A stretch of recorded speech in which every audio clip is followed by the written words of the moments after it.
Hi everybody, Ben here from Art Less Ordinary. So, I'm going to do a kind of dirty pour with metallics, but I've made the paints extra thin, so it kind of makes them behave a little bit differently. They don't swell up and make nice, perfect pearls all the time.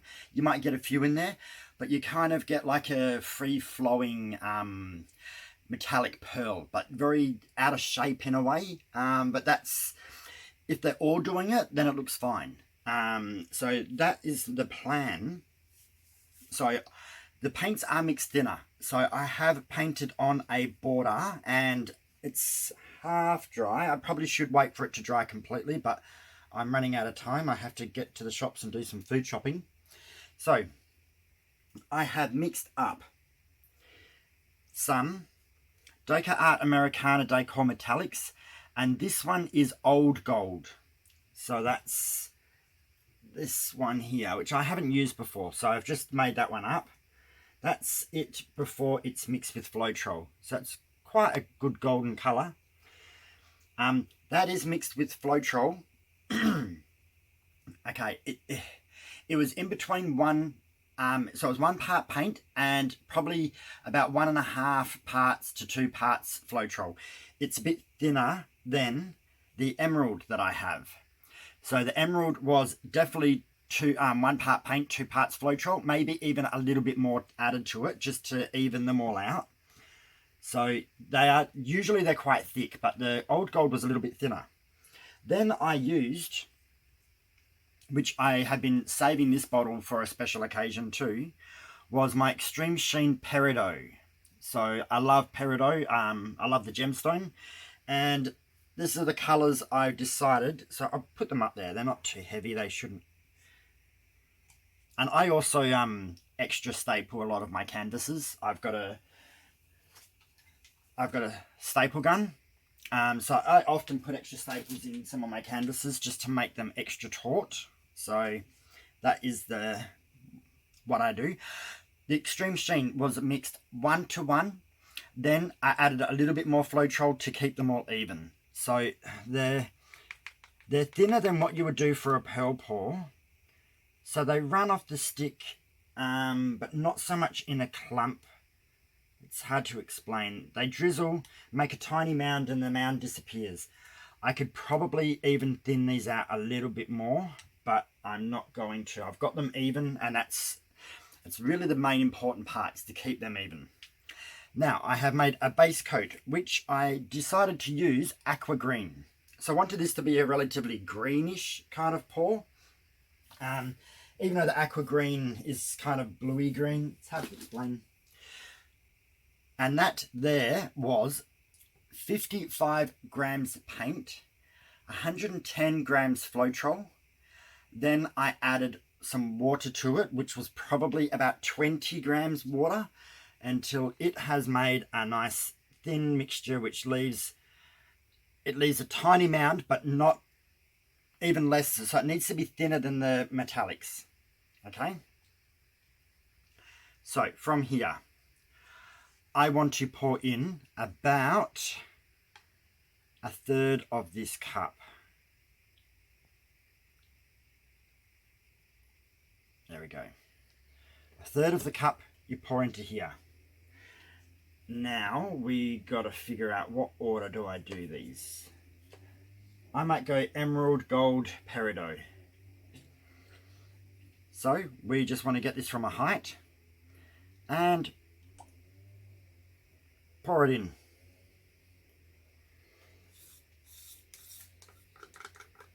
I always scrape out what's left. I hate leaving bits of this metallic behind in the cup. It's such a beautiful colour. The more in the artwork, the better. So that's the first colour. Move that out of the way. Then the gold. I'm going to pour the gold just straight down over the top where I had the... There we go.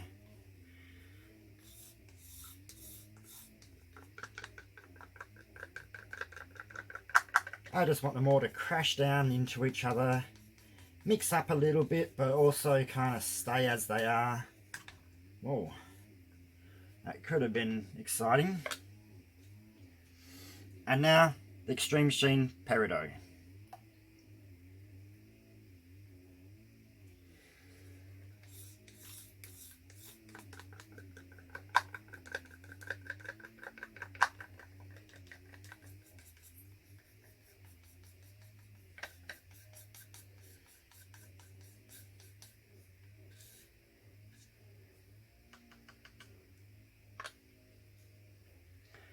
So they're all in there, they're doing their thing, they're gonna react a little bit. And while they're just deciding to do their reactions, we are going to pour this onto the canvas.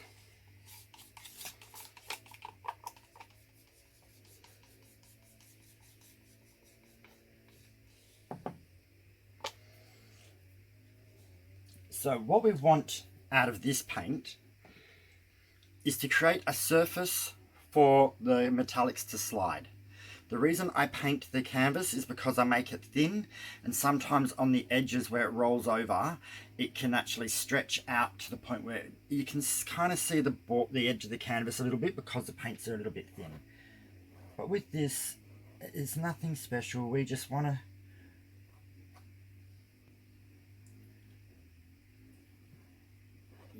something for the other paint to roll over.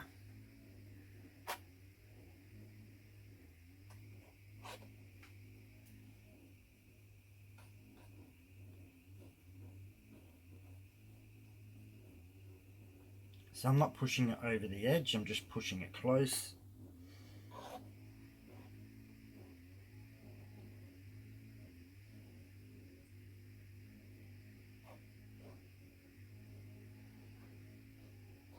Okay, now that's on there. Just smooth it out a little bit. Try to make it so the whole canvas has paint to push out the way.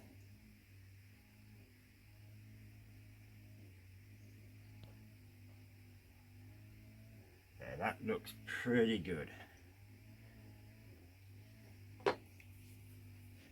Okay, now where are we?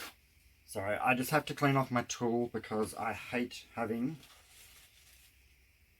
dirty tools. I've used this paint knife for ages and it's got a little bit of paint on it, but it's not overly dirty because if I clean it as I go, then it makes life easier. Now I will get my gloves where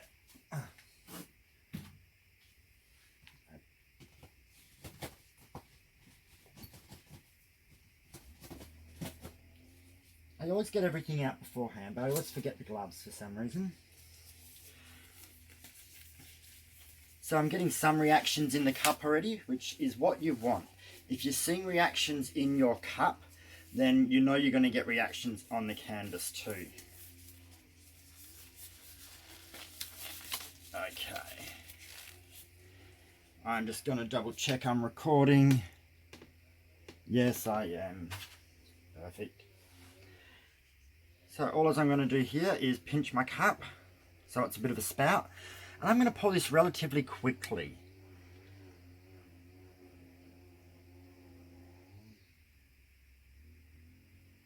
I'm not going to over mess around.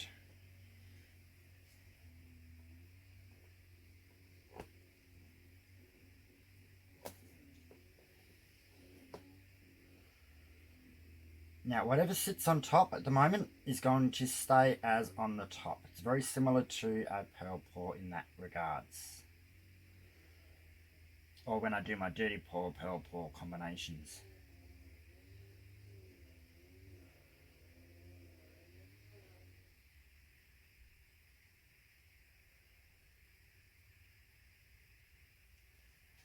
So what we don't want to do yet is start tilting.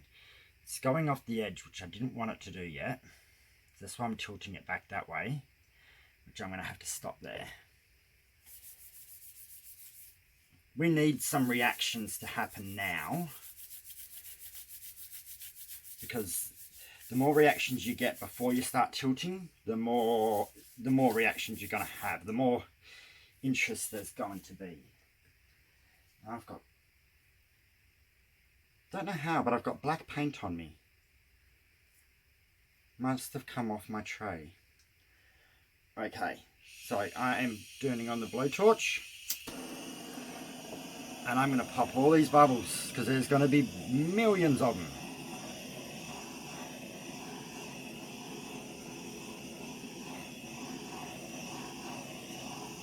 When you do the dirty pours, you will get a ton of bubbles.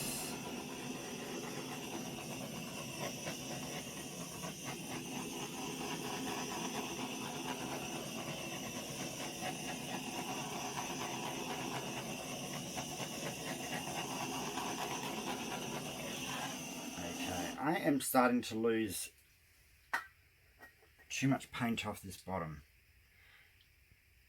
which means I'm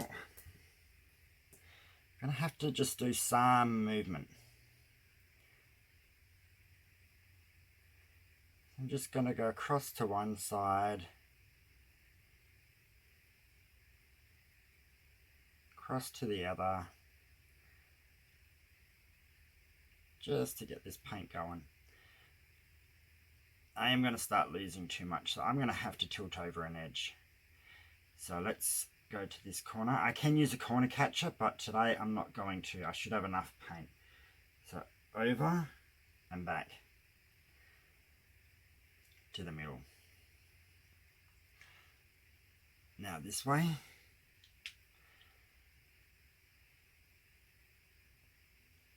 Corner catcher may save some of that gold that's there. So over and back.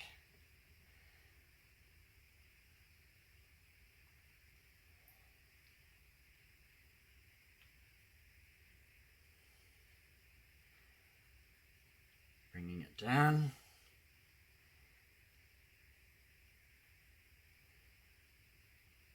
Over and back.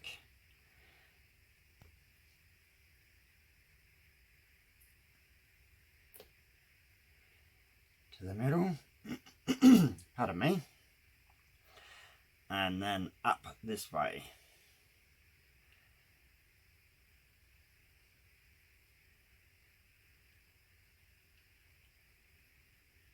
Gently does it. Over and back. Excellent.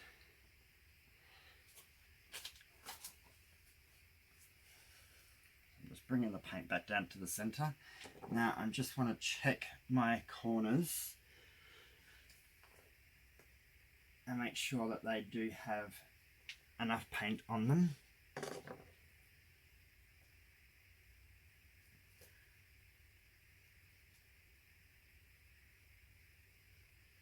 Yes, they all do. Okay, now I am just going to move this around a little bit. Just back and forth. Always bringing the paint back to the center before you decide you're going to go another way.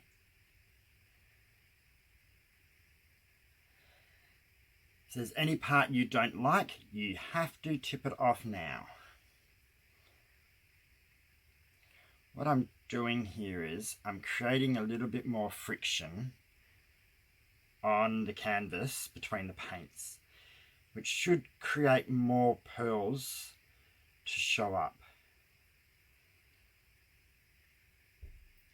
See how we got quite a few pearls over here on this side that are pushing their way through, and some do want to on that top area as well. Oops, the cup's in my way.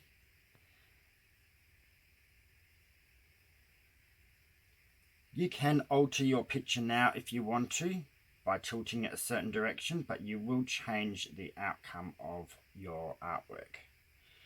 Now I do have a blob in there. I'm going to take my gloves off.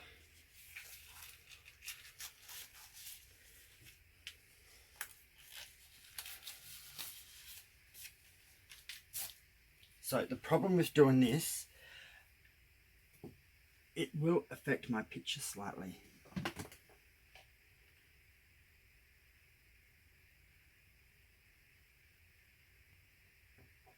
I believe I got it. Okay.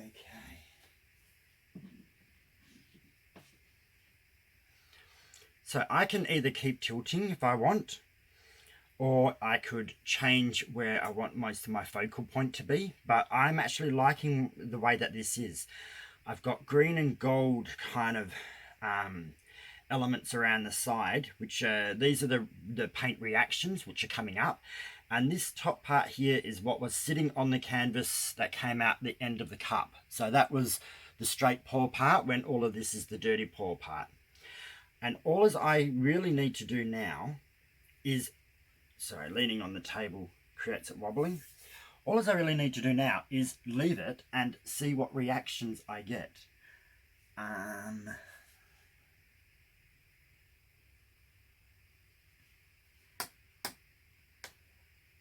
don't know what those couple of lumps came out of. Everything looked super smooth while I was making it. Could have been the gold, because I did scrape the gold lid. And a little bit was dry, because that was a fresh bottle that I, well, it's the first time I've used that gold. So from here, I'm definitely going to scrape my edges now, because I don't want more to tilt off.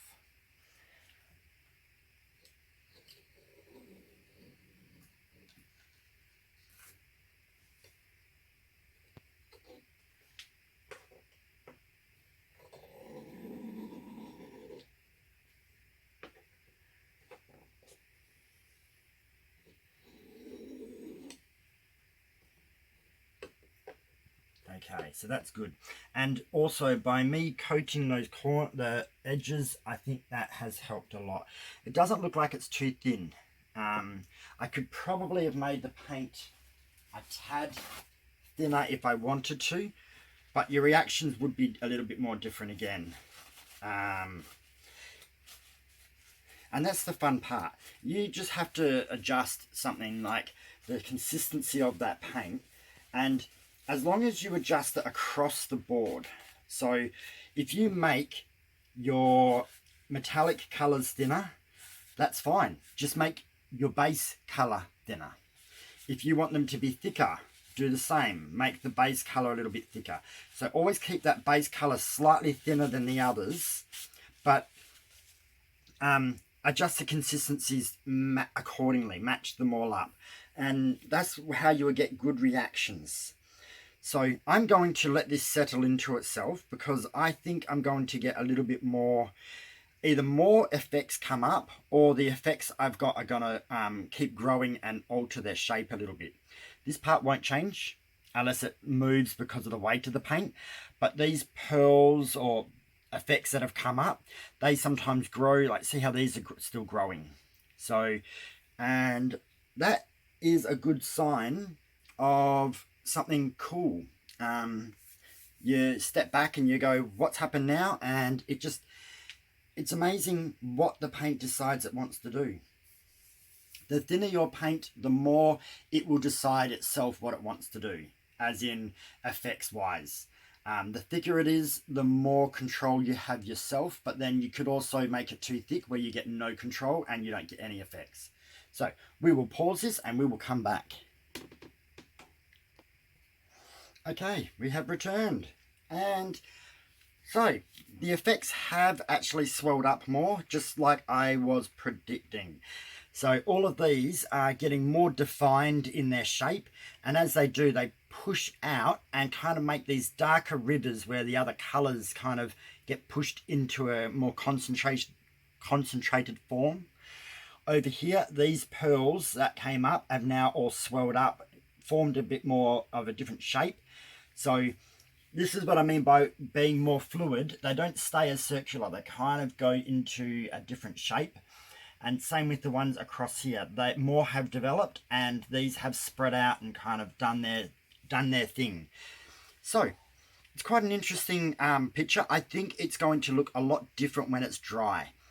As it's wet, it's still a little bit light. As it dries, it's going to darken up a bit, and the gold is going to really shine through, especially like here and over here. It's going to be real heavy, sparkly, and then these other bits are going to be a little bit more softer, but the whole thing will be quite shiny and sparkly, apart from this light blue ring around here, which is the base color.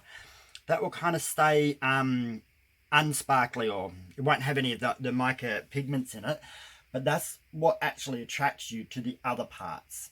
So by having, if the whole thing was completely sparkly, you actually wouldn't know where to look because it's just everywhere.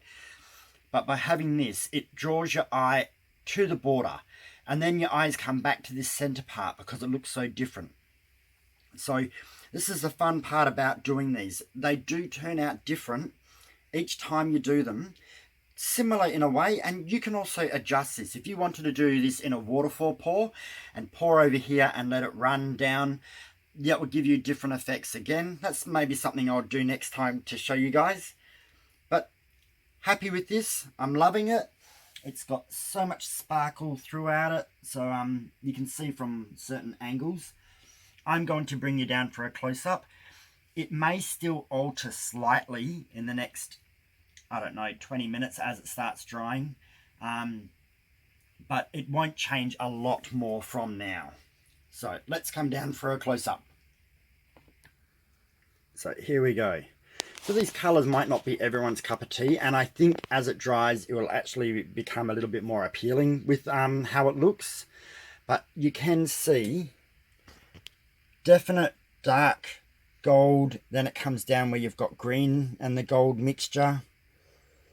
See the dark veins running through where the metallic's pushing the other colours out the way. Over here you've got nice assortment of pearls in all three colours: emerald, peridot and old gold. More pearls have come up again across the top, and there is all different colours in there. It looks gold, but as it dries you'll see the emerald and the peridot. And this is the straight pour that sits on top. It's sparkly, if I can get the right angle. Not exactly. But there's so much shine throughout this, it just doesn't pick it up in the camera. Let me see what happens if I turn this light off. So it's kind of it is a green artwork. It is going to suit an area that likes green and gold in the room. But I try to do things in different colours. I don't always want to have everything. I like blues and I like purples, but I can't have everything blue purple because that's just not going to look right. But this is pretty cool. I am super happy with it, and I hope you guys enjoyed watching this and got some tips and tricks from me doing it. So if you like it, give me a like, leave a comment, share the video, or subscribe if you have not already, and tell me what you think. And if you do create one like this, let me know so I can come and have a look, because I love to see what people create virtually using. I don't mind if you copy it exactly, or whether you try and do it differently, put your own style to it. That's the fun of teaching art. Some people, and sometimes you try to create it and it comes out different but still looks awesome. So there you go guys, hope you had fun, and I'll see you soon for another pour. Okay, bye.